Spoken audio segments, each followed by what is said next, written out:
Hello everybody, this is Armageddon here. This is my first YouTube video. I figured I would just do a little tutorial on Death Knight tanking. This is going to be the first of a few.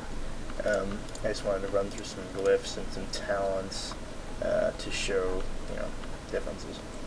I prefer, Rolling Blood. You can use Plague Leech if used correctly. Rolling Blood is probably the best because you can keep your dots up at all times. 10% less damage, always great. Moving down, Purgatory. Never stray from this ability because you can die and come back to life. What's more awesome than that? Aside from that, Anti-Magic Zone, it would be good if it didn't scale so terribly, but I mean, as you can see, it didn't really scale up great from Cataclysm. Dust Advance, if you don't have a hunter in your group, you can use Chillblains. If you have stuff that can already slow, you can use it for some fights. Otherwise, always use this. You can get to bosses faster, and that's always nice. Death Pact, always a way to go. I have a macro for it. I'll probably show it in a different video. Always great.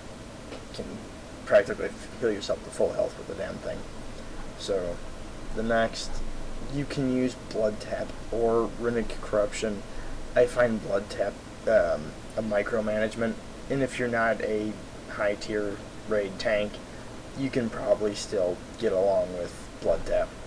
I prefer Runic Corruption. I've been using it for a few months now, and that's how I feel is the way to go. Down this bottom, we have Gorfine's Grasp, Morsel Splinter, and Desecrated Grounds. Gorfine's absolutely lovely for getting stuff in one pile, so everybody can just chop it down real quickly. Aside from that, on the Genrock fight of Throne of Thunder, Desecrated Grounds works good for the second stun, or you could just glyph your Icebound Fortitude ability right there. Remorseless Winter, I really never use it. I find it more of a DPS ability, unless you're out soloing stuff. Let's move on to glyphs now. The Glyph of Anti-Magic Shell, I love it because it's a bubble, practically. You're not taking any damage at all, it's just a bubble. With Army of the Dead, it's nice because you can just use them as a damage boost in the beginning of fights, or for the magical cooldown ability of the Army of the Dead, which, if you read the ability, is right down there.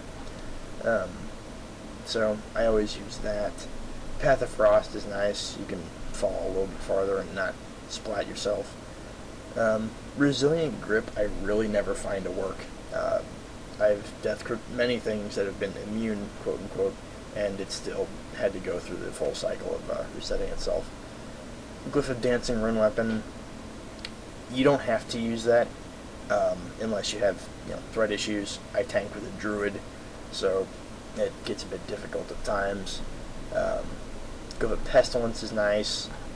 Otherwise, you can use Vampiric Blood, but I would say it's more of a 25-man raiding glyph. So I raid 10-mans, it's really not worth it. Or, whatever little things you want to try out and use. Minor glyphs really don't matter. Just go with whatever you want. Just definitely don't use this one, especially if you're a tank. Aside from that, it's pretty simple. If you have any questions or comments, if you like the video, drop it in the comments below. And thanks for watching.